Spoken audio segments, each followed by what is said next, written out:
Itu adalah makalah yang ke-66. Makalah ke-66 adalah min jahlil muridi ayyusi al-adabah fatu akhara al-uqubatu anhu fayaqula law kana hadha su'a adabin laqata al-imdada wa aujabal ib'ada faqad yaqta'u al-madada anhu min haitsu la yash'uru walau lam yakun illa man al-mazidi wa qad yuqamu muqamul bu'di. Mau dibaca maqamul bu'di. Wa huwa la yadri walau lam yakun illa ay yukhalliyaka wa ma turidu min jahlil muridi, dari kebodohan seorang murid adalah ayyusi'a al-adabah.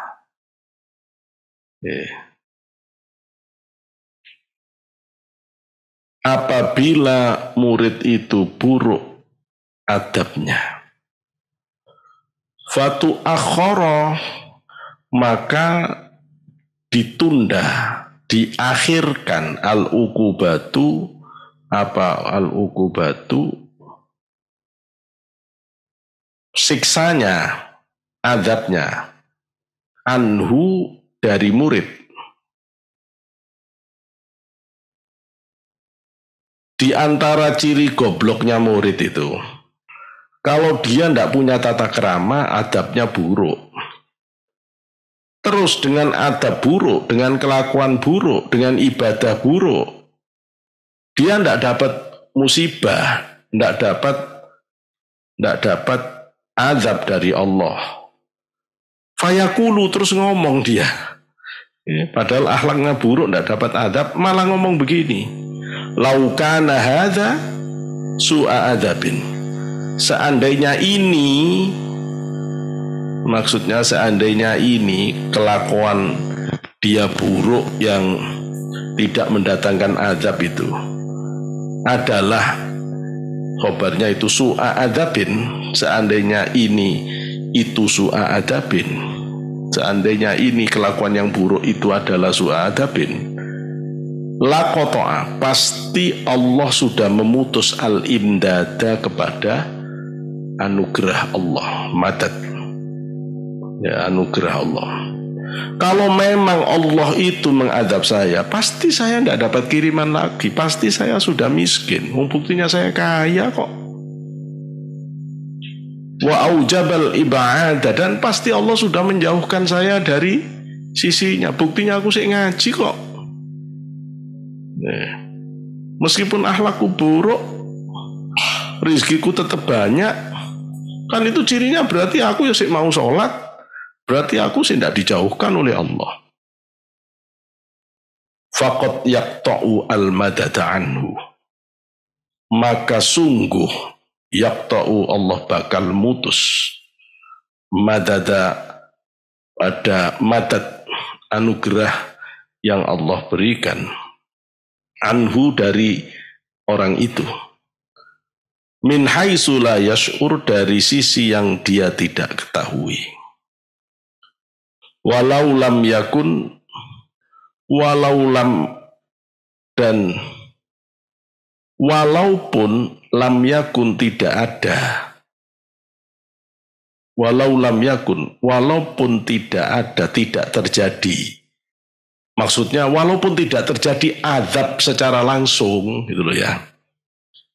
Illa man al-mazidi, kecuali bentuk ujiannya itu hanya man al-mazidi, tertolaknya penambahan. Walaupun tidak ada azab yang turun kecuali tertolaknya penambahan. Waqad yuqamu maqamul bu'di. Dan benar-benar yuqamu ditegakkan.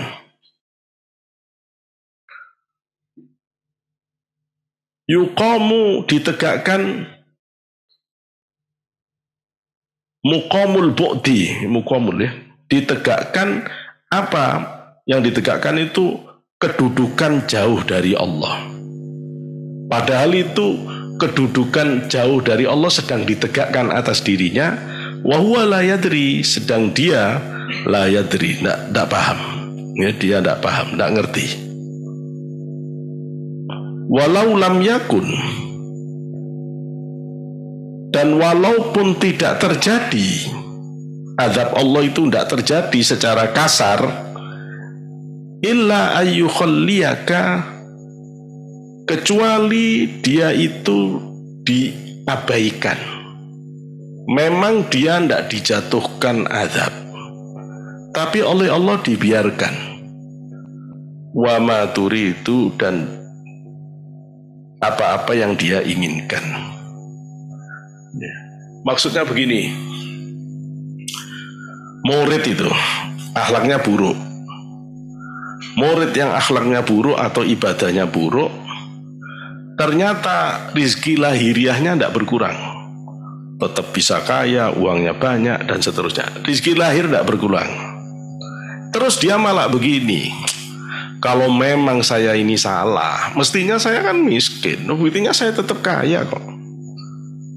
Omongan begini nih karena gobloknya orang. Kenapa? Karena sebenarnya sedang terjadi istidraj pada orang ini. Loh, mestinya aku ini udah dijauhkan dari Allah. Ya, mau nyatanya aku tidak jauh. Tidak jauh karena dia tidak bisa ngelihat. Aslinya sudah diputus madad oleh Allah dari dalam. Aslinya dia sudah tidak punya kemanisan ibadah. Dia memang sholat, tapi dia sudah tidak pernah merasakan khusyuk dalam ibadah itu. Setiap sholat yang kepikiran cuma harta-hartanya. Nah, dia nyangka karena masih bisa sholat, dia masih tidak diputus oleh Allah. Padahal dia tidak sadar kalau selama ini sholatnya tambah tidak khusyuk. Padahal dia nggak sadar kalau zikirannya selama ini tambah hambar, tambah hampa, tambah tidak ada rasanya. Padahal dia tidak sadar sholawatannya selama ini tidak bisa lagi masuk ke hati. Nah, itu yang dimaksud, sebenarnya sudah diputus madad ruhaniyah oleh Allah. Sudah tidak dapat dia itu ladzatul batiniyah, sudah nggak dapat. Cuma dia nggak tahu. Kenapa nggak tahu? Goblok. Karena itu wamin jahli, minal jahli. Ya karena goblok batinnya, dia nggak bisa tahu itu. Malah dia ngakunya masih dapat keistimewaan dari Allah. Padahal ini sedang ditegakkan istidraj. Batin sedang tidak ngerasa. Ya. Dia tidak ngerasa min haitsu la yash'ur. Memang Allah tidak membuat dia langsung bangkrut miskin. Tidak. Paling yang ditegakkan oleh Allah memang bentuknya baruman al-mazid. Allah tidak ngasih tambah. Dia tidak bisa nambah sholat malamnya. Tidak kuat. Dia mau nambah kebaikan, tidak bisa. Tidak bisanya orang nambah ibadah itu ciri orang itu dihentikan oleh Allah. Coba setelah ini rajin semua. Yang biasanya ngafalin ayat 2 jadi 3. Takut kalau kamu berhenti di situ berarti. Ya maksudnya begini ya, kamu ini sekarang tugas utama belajar. Saya tetap ingatkan itu, tugas utama belajar. Meskipun kamu sudah atau rekod, wiritan secukupnya saja, tidak usah banyak-banyak, secukupnya. Yang tetap jadi fokus kamu baca kitab, belajar, itu ya. Nanti kalau sudah umurnya kayak saya baru banyak wiritan, banyak zikir. Kalau sudah kamu masuk 40, wah zikirmu digentengin lagi. Atau kamu waktunya banyak, bebas, kamu tidak punya kesibukan apa-apa, kamu zikir yang bagus ya. Kalau masih ada waktunya, utamakan belajar. Nomor 1 belajar. Pokoknya tidak ada yang lebih utama pada fasemu ini kecuali baca kitab, belajar.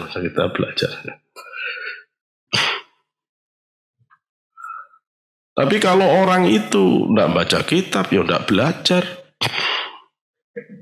Nah itu ciri-ciri kalau begitu itu ya. Mata ditutup oleh Allah. Tidak bisa nambah amal baik, sebenarnya itu ciri diistidraj orang. Mosok sudah 3 tahun torekotan, 5 tahun torekotan, kok gitu tok, tidak pernah nambah-nambah zikirnya.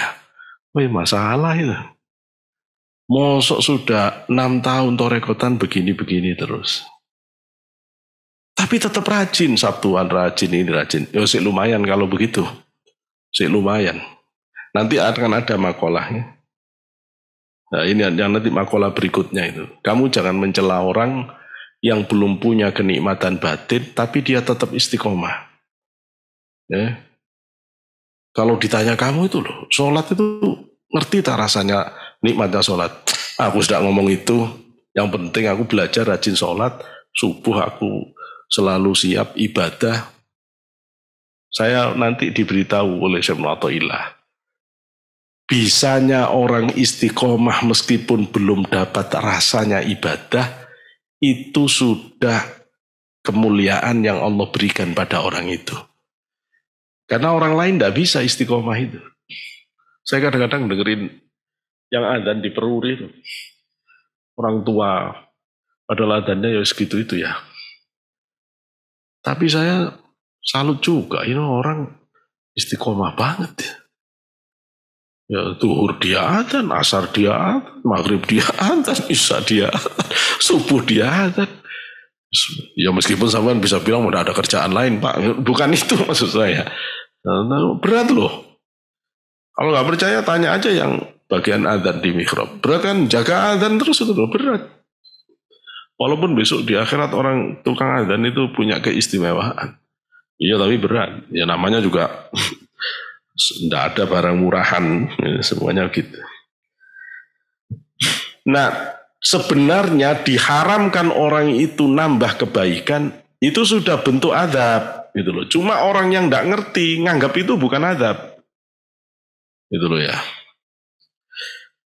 Maka kalau kamu ibadah, misalnya yang teman-teman yang sudah torekotan ini, kalau kita dikiran, kok tidak ketemu rasanya, itu harus nangis kita ke Allah. Kenapa ini saya kok tidak bisa ngerasakan la ilaha illallah ini, kenapa ini? Ayo jenengan kalau tiba-tiba makan nasi goreng tidak ada rasanya. Makan sate gak ada rasanya. Makan tempe gak ada rasanya. Minum es gak ada rasanya. Nangis gak kamu? Bingung gak kamu? Kalau tiba-tiba kamu ngerasain garam tidak ada rasanya, ngerasain gula tidak ada, bingung tidak? Ya kalau kamu ngomong tidak bingung, ya mati rasa kamu memang, gendeng kamu itu. Ya harusnya kalau ya hatimu hidup, kok sholat gak ada rasanya ya? Saya ngaji kok gak ada rasanya ya?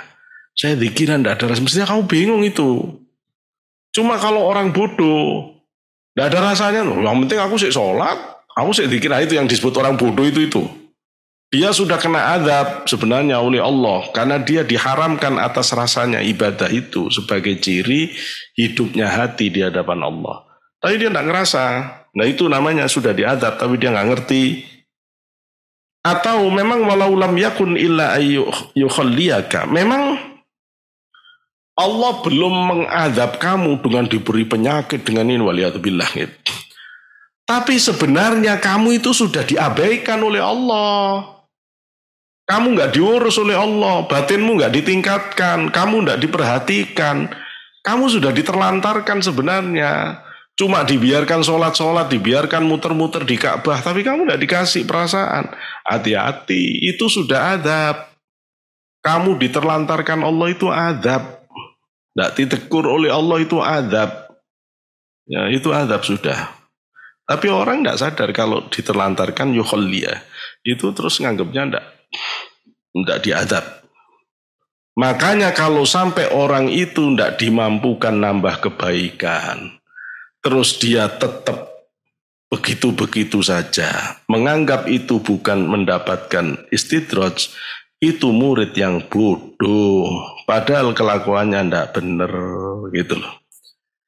yakni anna min jahlil muridi bihaqaiqil asyai, yakni sesungguhnya di antara ciri atau ciri kebodohan murid terhadap hakikat segala sesuatu, kebodohan murid terhadap ilmu hakikat, ayyusi'a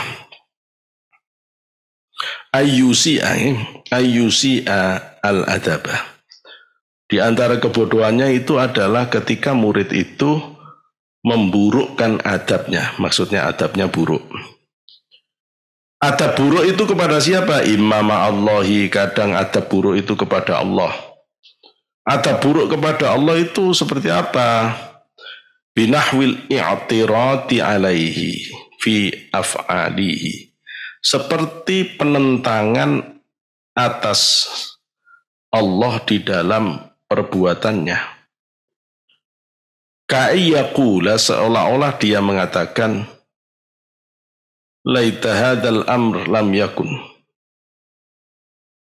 Bukan ini perkara yang seharusnya tidak begini, tidak terjadi begini. Gitu ya. Nentang-nentang. Hujan sih mestinya nggak hujan lah. Ya. Kok panas sih mestinya hujan lah. Terus kamu nentang-nentang begitu. Wa imma ma'al masyayikh, kadang-kadang buruknya tata kerama perilaku itu kepada guru, pada guru-guru. Bi nahwil i'tiradi alaihim, sebagaimana penentangan terhadap para guru. Wa adami qabuli isyaratihim, juga menolak, juga ketiadaan menerima, tidak menerima ya artinya menolak ya. Juga tidak menerima isyarat-isyarat yang diberikan oleh guru. Fima, terhadap apa-apa yasyiru nabihi, yang memberi isyarat para guru bihi dengan ma, alaihi, kepada murid. Itu adab yang buruk. Gurunya udah bilang, kamu tahun ini ikut ini ya, ikut kholwatan ya, misalnya, yang sudah torekotan maksud saya. Terus dia ngarang sendiri. Kayaknya enggak bener deh saran guru saya. Wong saya ini sebenarnya masih terlalu muda kok. Wong saya ini sebenarnya masih harus begini. Loh, sampean kalau mau minteri guru, enggak bisa wusul sampean. Ya, itu enggak boleh, iktirat begitu itu enggak boleh. Kalau guru udah ngasih isyarat, saya ketemu ngomong begini ini, biasanya di mihrab itu yang sepuh. Yang sepuh. Ada jamaah kita yang sepuh. Saya bilang, ngapunten Pak ya, sebaiknya ini begini. Itu langsung dia bilang. Katanya, orang-orang dulu itu kalau guru sudah memberitahu, kita tidak punya kewajiban apa-apa kecuali menerima. Terus saya mikir, ini loh orang pinter. Karena ini didikan orang lama, ngerti adabnya pada guru. Tapi kalau orang muda enggak, begini, apa enggak sebaiknya begini ya Pak? Ya untung guru ini aku ya tak jarne gak popo, dan guru itu wajib enggak boleh sakit hati. Ya, tetap harus senang ke murid begitu gak popo. Ya, seperti Rasulullah juga senang. Dan selama pikiranmu itu memang untuk kebaikan, jangan pernah takut berbeda dengan guru. Nggak apa-apa. Ya, nggak apa-apa. Misalnya kamu kepinginnya hari Sabtu. Terus saya bilang jangan Sabtu, Minggu saja misalnya. Ternyata kamu punya argumen yang bagus. Pak, kalau Minggu ini kayaknya akan ada ini begini. Oh ya bagus. Kalau begitu itu boleh. Yang enggak boleh itu iktirat. Iktirat itu enggak seneng, nentang, tapi enggak ada argumen. Iktirat itu lahirnya dari kebencian. Kalau memberi saran berbeda dengan pilihan, itu sahabat ke Rasulullah juga begitu, enggak ada masalah. Bukan iktirat. Perang Uhud itu waktu musyawarah dengan sahabat-sahabat yang sepuh, diputuskan perang Uhud strateginya adalah perang dalam kota. Strateginya perang dalam kota. Diputuskan sudah. Tiba-tiba anak-anak muda, pemuda-pemuda Madinah itu terus matur ke Rasulullah. Rasul, kita ini kesatria, bukan pengecut yang nunggu musuh di rumah di hadapan anak istri. Kita ini kesatria pemberani. Apa tidak lebih baik kita songsong musuh itu sebelum masuk kota kita? Rasulullah begitu dikasih saran begitu. Duh, iya ya. Benar juga kamu anak-anak muda gitu loh ya. Itu lebih bermartabat di hadapan Allah daripada menunggu musuh di rumah. Padahal ide perang kota itu adalah idenya Abdullah bin Ubay bin Salul dan kawan-kawan yang sudah sepakatan sama orang kafir Quraisy disuruh melakukan perang dalam kota karena mereka sudah menyiapkan jebakan-jebakan untuk menghancur leburkan umat Islam di kota. Apa kata pemuda-muda? Jangan Rasul, kita ini kesatria. Kita jemput dia di pintu masuk Ka'bah, di Uhud. Pintu masuk Madinah, di Uhud. Nanti kalau kita kalah, biarlah kita yang mati. Di Madinah masih ada anak dan istri kita. Mudah-mudahan anak-anak kita nanti bisa membalaskan kekalahan kita. Tapi kalau kita perang kota, kata para pemuda-pemuda itu, maka nanti habis kita, habis istri kita, habis anak-anak kita, maka sejarah Islam hilang. Kata Rasulullah, benar kamu. Benar, padahal sudah diputus loh. Sudah diputus, dirubah oleh Rasulullah. Loh ini, maksud saya, santri taat itu benar. Santri tawadhu, tidak berani bantah guru itu wajib. Tapi kalau kamu melihat ada kebaikan yang memang harus disampaikan, sampaikan, itu tidak termasuk iktirad gitu loh. Kamu tidak termasuk iktirad. Makanya saya selalu bilang, santri mihrab itu harus kritis tapi sopan. Sopan tapi kritis gitu loh. Soalnya biasanya kalau sudah kritis tidak sopan. Soalnya kalau sudah sopan, nggak kritis, nah itu nggak boleh. Nggak boleh. Kamu ya kritis, tapi tetap sopan. Kamu ya sopan, tapi kritis. Begitu, itu zamannya Rasulullah itu begitu. Jamnya jalan terus ya.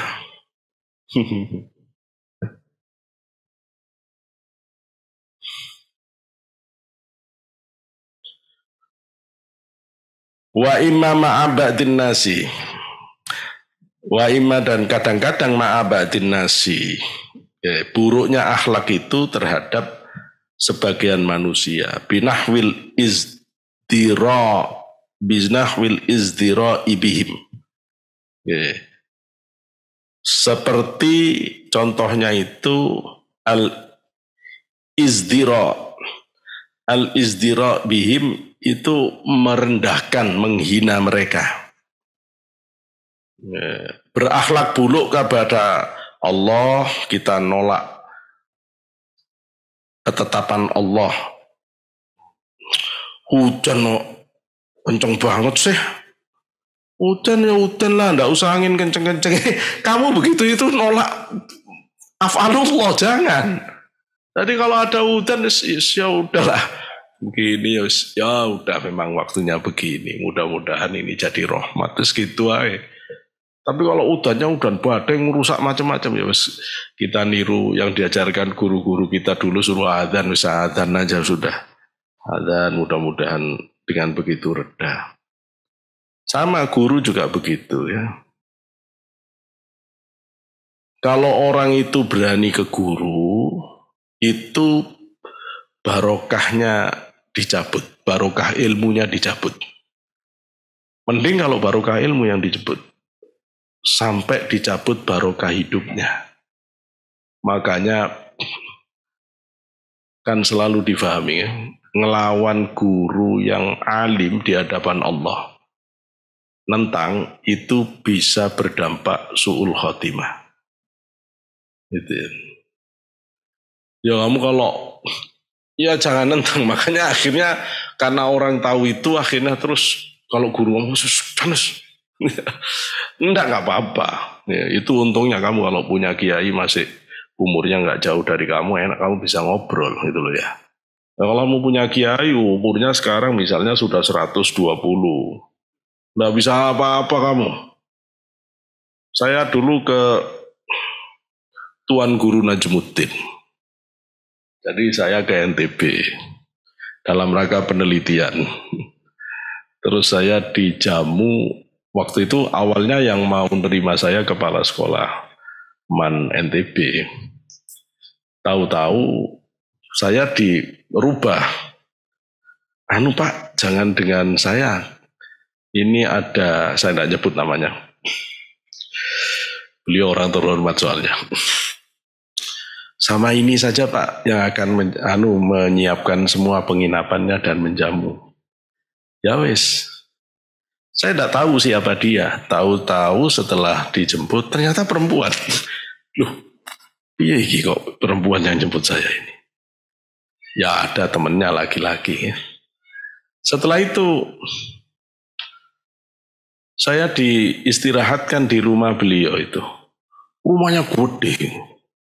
Gede, rumah kamarnya gede. Kita lihat-lihat itu fotonya seh-seh dari Azhar, dari Arab. Siapa orang ini? Siapa orang ini ya? Terus saya waktu ke Kemenak di NTB diberitahu, Pak Sodik tahu enggak sama siapa? Enggak tahu. Itu anaknya kiai paling besar di sini, mati ya. Terus kenapa? Dia baru cerai Pak. Aduh, ruwet gitu. Aduh, puyeng saya. Sudah diberitahu itu jam 5 sore. Walah, aku terus kemana ini? Waduh, aku udah enak nginep di rumah dia ini. Didatangkan penghulu, ruwet saya ini. Wah, bilang, saya carikan kiai yang sepuh di sini. Saya mau nyantri walaupun semalam, saya bilang gitu. Carikan saya kiai paling sepuh di NTB. Terus bilang, ini ada di Pancoran. Ada Tuan Guru Najmuddin, dia santrinya Syekh Yasin Al-Fadani. Dulu juga santri kesayangan dari Tuan Guru Zainuddin, waliullah itu. Dia pun saya ketemu. Umurnya kalau nggak salah udah 125, udah sepuh. Udah saya nginep situ. Setelah itu pagi itu saya mau ketemu. Nah itu enggak enaknya kalau ketemu kiai sepuh. Jangan kalau ngerti adabnya ketemu kiai yang wali, itu adabnya enggak boleh minta pulang.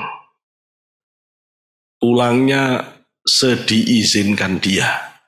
Itu kan dak-dikduk itu. Ini terus kalau terus tiba-tiba kamu diem di sini ya, enggak boleh pulang, enggak boleh pulang. Wah itu beratnya. Makanya kamu enggak tak ajari adab-adab begitu. Biar kamu berani sebelum bayar, ya belum waktunya. Gitu. Terus ketemu, diprokes-prokes kepala saya. Enggak ada, prokes-prokes, usap-usap. Terus didoai, boleh pulang. Wah, alhamdulillah boleh pulang. Udah boleh pulang, aku ruwet. Boleh pulang ruwet. Nggak boleh nentang. Dulu ketemu Yaya Asrori, kata Yaya Asrori, kamu di sini ya 30 hari saja, 1 bulan. Makan, minum, baju, semua nanti saya yang nyukupi wes, semuanya dari saya. Itu ribuan orang mengatakan, nak terima nak, semua orang kepingin. Kamu terima nak. Saya enggak ngerti ya Asrori itu kiai besar, belum paham. Walaupun saya tahu pondoknya gede, saya belum tahu ya Asrori. Cuma bapak saya udah ngasih isyarat sebenarnya. Sayanya yang enggak mudeng. Saya di batin saya mengatakan, kalau 1 bulan aku dipecat jadi CPNS. Saya masih calon pegawai negeri. Enggak masuk 1 bulan dipecat. Kata ya Asrori, oh repot. Seminggu wes, di sini seminggu. Di hati saya bilang, seminggu juga dipecat ya. Tapi enggak ngomong di lisan. Yai udah ngerti. Jangan kalau udah sehari semalam aja ya. Sampai sehari semalam siap. Nanti saya mundur pulang. Karena saya udah beli tiket, saya mundur pulang. Katanya jangan-jangan repot. Udahlah nanti malam jam 11 saya ada ketemu dengan rektor ITS apa rektor UNER, nanti kamu ikut saya. Oke ya, siap. Sambil bilang "Nggih siap" itu di batin saya mikir, loh kan tiket saya hari ini, kalau saya ikut nanti malam, ya tetap saja tidak bisa pulang. Tetap saja saya harus beli tiket lagi. Tapi saya bilang enggak apa-apa, wis beli tiket enggak apa-apa, beli tiket lagi ini hangus. Ya langsung bilang jangan nak, repot. Wis masuk rumahku ya, langsung dimasukkan ke rumah. Hanya 3 orang yang boleh masuk. Saya, Kiai dari Lamongan sama satu Habib. Di rumah Yai Asrori itu yang jadi khotim, pembantu yang ngesot-ngesot bawakan makanan kue itu Habib semua. Jadi baru itu saya tahu Kiai yang jadi jongosnya Habib-Habib. Habib ngesot-ngesot. Habib saya kaget, Habib semua. Terus Yai jelaskan torekot, jelaskan tasawuf, bahasa Arab terus. Alim Masya Allah ya Asrar itu. Wa qala al-halat fit tawasin, syair-syair al-halat di tawasin disampaikan. Qala Imam Ghazali fi Ihya, ngomong Ihya. Wa qala Ibnu Arabi fi Futuhatil Makkiyah. Saya itu nangis, ya Allah, syukur ada orang alimnya. Wali itu ada. Wali itu ada. Nah, ya itu buktinya. Kamu kalau tidak pernah buktikan karomahnya wali langsung, ya susah. Dulu saya nggak tahu kok ya saya dapat ngelihat langsung karomahnya Yasrori itu syukurnya syukur ya. Saya belum tahu, saya punya 10 pertanyaan di dalam dada saya pertanyaan. Yai jawab nomor 1 sampai 10 urut. Kenal aja belum, udah dijawab. Masya Allah Yai. Ya itu terus pesen, kamu ngajar di mana? Waktu belum masuk ke rumahnya. Di YIN, Yai. Apa waktu itu saya bilang saya guru ya. Guru di mana YIN? Oh YIN. Hati-hati ya. Di situ itu tempatnya ulama bisa ngerusak ajaran agama tapi tidak bisa nata lagi. Tapi kamu jangan keluar dari situ yo, biar ada yang jelaskan torekot gitu ya. Dulu saya nggak paham apa maksudnya. Saya waktu itu belum masuk torekot. Ya belum. Oh sudah masuk torekot dengan Abu Yatim Yati. Terus oleh Yai langsung wis tak beat aja. Ya, terus di beat Yai. Akhirnya saya waktu itu ke Yai Asrori terus. Nah, terus Yai Asrori kapundut, meninggal dunia. Bingung saya tidak punya guru lagi. Terus ada orang yang datang, pokoknya orang aneh. Terus dia bilang gurumu 2, pilih 1 ini, yang 2 ini. Nah, saya diberitahu saudara saya yang mursyid, terus dia bilang ini aja. Ya terus saya ke Mbak Siddiq itu. Mbak Siddiq itu mutiara yang berada di dalam botol, yang botolnya itu dibebet gombal, sehingga orang tidak ada yang melihat katanya. Ya saya datang, yaitu terus ngaji ke Mbak Siddiq, tidak tahunya memang walimnya tidak karuan.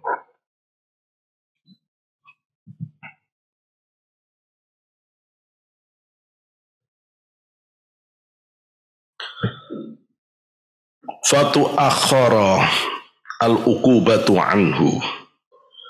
Dari kelakuan buruk kepada Allah, kelakuan buruk kepada guru, kelakuan buruk kepada manusia tadi itu, kok Allah tidak ngadab, malah maka diakhirkan al-uqubatu, bencananya, akibatnya, siksanya, adabnya, anhu dari orang itu, ay andalikal murid, maksudnya dari murid itu, bi alla yu'aqaba yu'aqibu,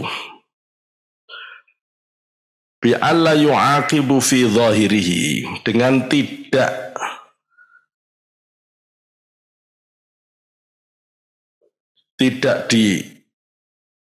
disiksa, diadab, tidak disiksa fi zahirihi, secara zahirnya, pada zahirnya, bil asqami, dengan penyakit, wal balaya, dan balaya, belai, bala, ujian. Bedanya askom dan amrot apa? Sakom dan marit.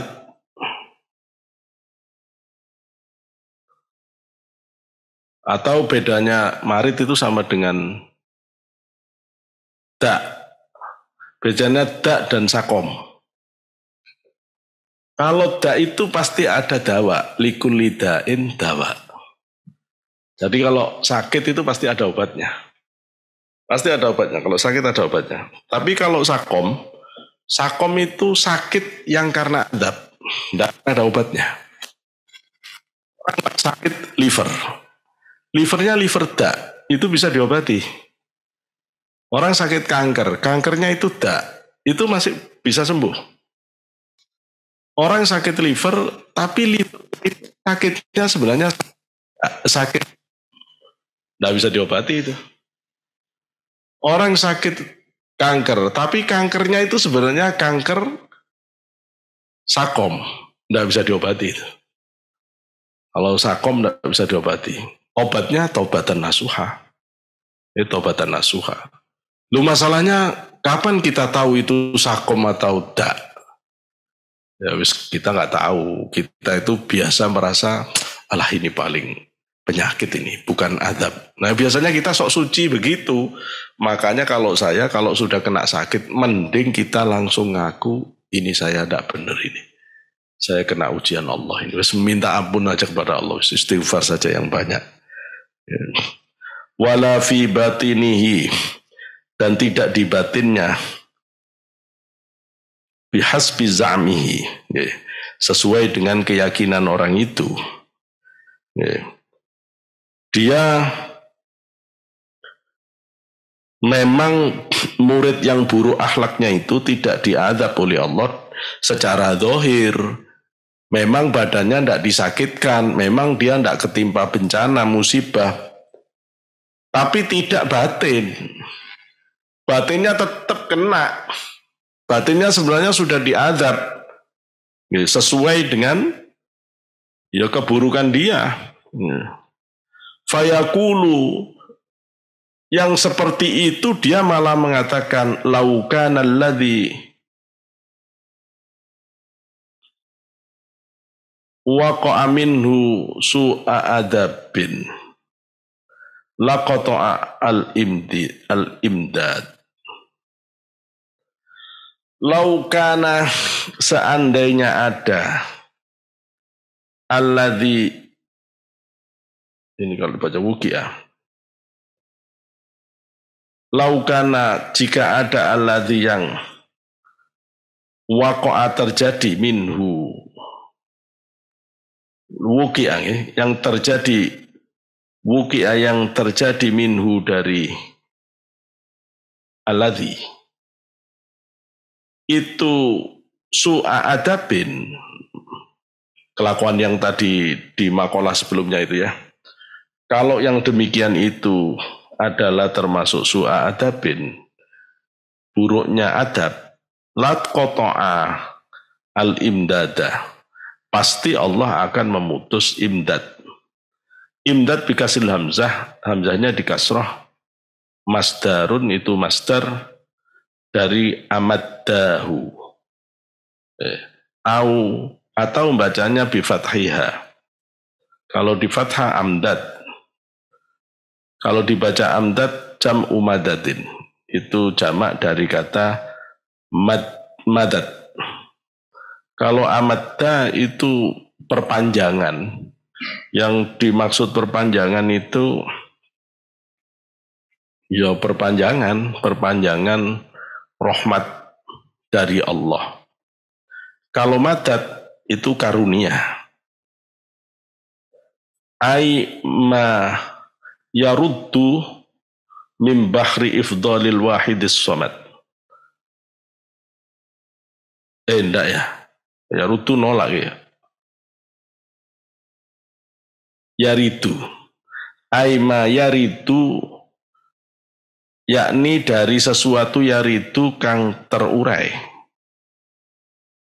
Min bahri, dari lautan ifdalil wahidil qahar, dari lautan karunia Allah yang maha satu dan maha bergantung. Wa ujaba, dan mestinya diwajibkan al-ib'ad di kejauhan. Ini matan lagi. Ai maksudnya aujabal ib'ad ai wa'di anhu, maksudnya dijauhkan dari Allah. Wa inna makana, hanya saja ada dzalika yang demikian itu jahilan atau jahlan, itu kebodohan, minal muridi, dari murid. Li'annahu, karena sesungguhnya Allah qad yaqta'u, benar-benar memutus. Siapa Allah al-madada, kepada madad karunia, anhu, dari Allah. Madad bersifat batin, karunia bersifat batin, anhu, dari orang itu. Min haitsu la yash'ur, dari sisi yang dia tidak ketahui. Walau lam yakun min qat'il madadi anhu. Walau lam yakun, walau meskipun lam yakun tidak terjadi, min qat'il madadi anhu, dari putusnya karunia Allah atas orang tersebut, murid yang bodoh tadi. Illa man'ul mazidi, kecuali ditolaknya tambahan kebaikan, tambahan karunia batin. Ai azyadah minal madad, maksudnya madadnya tidak ditambah lagi. Madadnya tidak ditambah lagi. Lakana, maka ada apa balasan dari Allah itu kafian, cukup, fi qat'ihi, untuk memutus murid yang goblok tadi. Fawajaba, maka wajib, lau mahdhufun, launya mahdhuf, waqad yuqamu, maka benar-benar ditegakkan. Aidzalikal murid, maksudnya murid itu ditegakkan, muqamu atau maqamu ai fil maqamil bu'di, maksudnya dia ditegakkan, dia itu ditegakkan, ya maksudnya dia ditempatkan, sebenarnya sudah ditempatkan di makom kejauhan dari Allah secara batin. Wa huwa la yadri, tapi dia tidak paham, tidak ngerti. Walau lam yakun, meskipun tidak terjadi, min iqamatihi, dari penegakan azab Allah, fi maqamil bu'di, di dalam makom kejauhan, makom dijauhkan dari sisi Allah, illa ayyukhalliyaka, kecuali dia dibiarkan. Meskipun dia belum dijauhkan benar, tapi dia tidak diurus lagi, tetap ada di makom itu termasuk sudah diadab. Gitu loh ya. Ayyuhal abdul musi, ya, wahai hamba yang buruk, wama turidu, wama, dan apa-apa, turidu, yang dia inginkan. Bi ayyusallita, dengan menyerahkan siapa Allah nafsaka, kepadamu, alaika, atas dirimu. Kamu dikuasakan oleh Allah kepada nafsumu, maksudnya nafsumu yang menguasai dirimu, bukan Allah lagi yang membimbing. Wa yamna'u, dan Allah juga menolak nasrataka alaiha, Allah menolak untuk penolongan Allah atas kamu, atas nafsu, alaiha, atas nafsu. Lakana dzalika, maka ada yang demikian itu kafian, cukup, fil bu'di, dalam konteks kejauhan. Meskipun kamu memang masih bisa sholat, bisa puasa, bisa zakat, bisa haji, hartamu melimpah, kamu merasa belum jauh dari Allah karena masih bisa sholat, tapi sebenarnya batinmu tidak bisa khusyuk, Itu karena kamu sudah dibiarkan oleh Allah, tidak ditingkatkan lagi batinmu. Itu sudah cukup sebagai adab. Ya, sudah cukup sebagai adab. Kamu jadi senang menuruti nafsu, senang nyari makan, senang nyari minum. Hidupnya cuma sibuk mencari kenikmatan makan, minum, nafsu. Kamu ditasallutkan kepada nafsu. Sehingga kamu tidak berdaya melawan nafsumu. Itu sudah azab. Ya, karena kamu tidak bisa mengalahkan nafsu, justru kamu diperintah nafsu. Itu saja sudah azab. Allah tidak bisa, tidak memberikan bantuan pertolongan untuk bisa mengalahkan nafsu. Itu sudah azab. Ya. Wa fi hadzal iltifatu minal ghaibah ilal khuduri. Wa fi hadza, dan dalam ini iltifat, berpaling, keberpalingan minal ghaibah dari yang ghaib ilal khuduri pada yang khudur. Fa innahu, maka sesungguhnya dia, fa innahu iltifatu ila mukhatabatil muridi ka'annahu hadirum baina yadaihi. Iltifatun, keberpalingan, ila mukhatabati, pada mukhatabah murid, dialog murid. Ka'annahu, seolah-olah dia murid itu hadirun, hadir baina yadai, di hadapan Allah. Nih.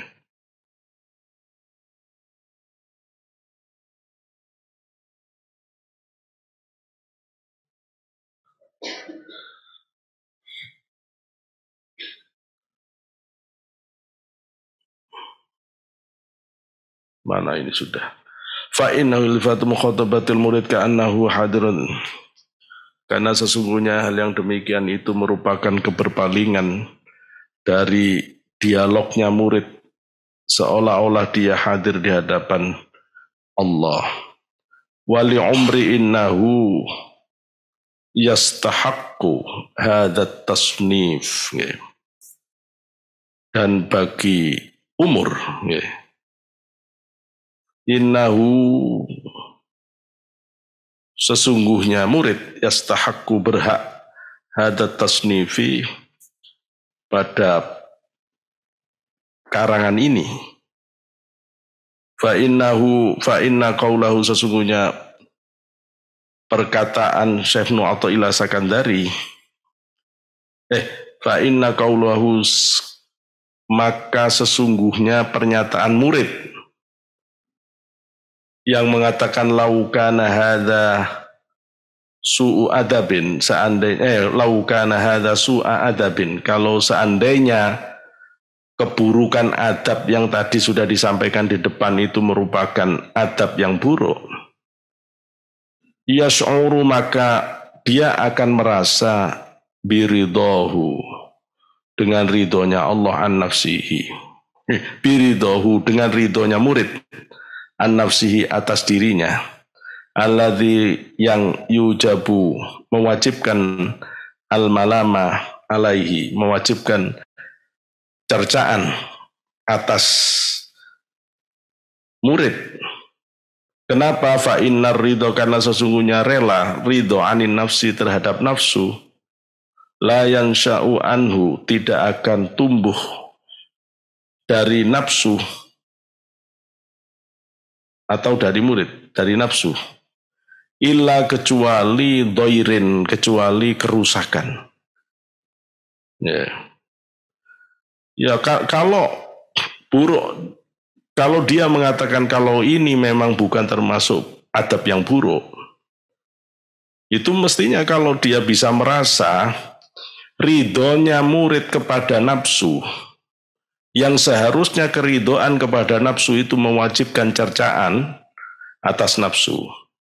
Karena sesungguhnya ridhonya orang kepada nafsu itu pasti akan menumbuhkan kerusakan-kerusakan. Semua kerusakan itu munculnya dari ridho kepada nafsu. Semua maksiat itu muncul karena orang itu ridho pada nafsu. Dia menerima ajakan nafsu, gitu loh. Semua maksiat itu terjadi karena orang itu menerima terhadap ajakan nafsu. Kama anna ittihamaha wa adamar ridho anha. Kama sebagaimana anna sesungguhnya ittihamaha, curiganya seseorang terhadap nafsu. Wa adama ridho, dan ketiadaan ridho anha dari nafsu. Itu aslu kulli khairin, merupakan asal dari kebaikan. Fa innar ridho anin nafsi, saya ulangi dari atas. Fa innar ridho, karena sesungguhnya ridho, senang menerima ajakan nafsu, la yansha'u, tidak akan menumbuhkan anhu. Ini tidak bisa dinafsu, ini nafsu hal. Tidak bisa menimbulkan anhu dari orang itu, illa kullu dhairin, kecuali yang tumbuh adalah illa kullu dhairin, illa kullu dhairin, kecuali segala kerusakan. Sebagaimana kecurigaan dan ketiadaan ridho, ketiadaan senang pada nafsu, itu merupakan asal dari semua kebaikan. Wa min isaatil adabi ma'a ba'din nasi. Wa min, dan di antara contoh buruknya adab ma'a ba'din nasi, terhadap sebagian manusia, ma dzakarahu al-musannifu, sebagaimana dzakarahu, mengingatkan, hu ing ma, siapa al-musannifu, pengarang kitab Syekh Athaillah Sekandari, biqaulihi, dengan makalah beliau yang akan kita baca pada kesempatan berikutnya, yakni makalah ke-67. Saya tidak berani mengomentari lagi karena sudah malam.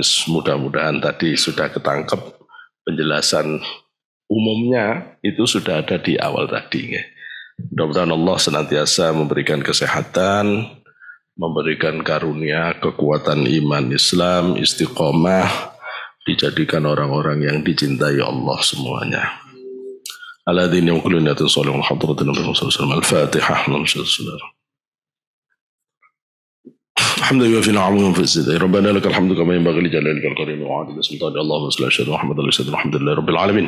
اللهم انفعنا بما علمتنا وعلمنا ما ينفعنا واجعل المخلصين وزدنا علما نافعا وعملا متقبلا ورزقا حلالا طيبا مباركا صحة سدنا.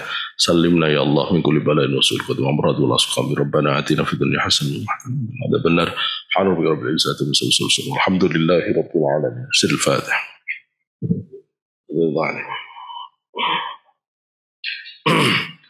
وآخر السلام عليكم ورحمة الله وبركاته.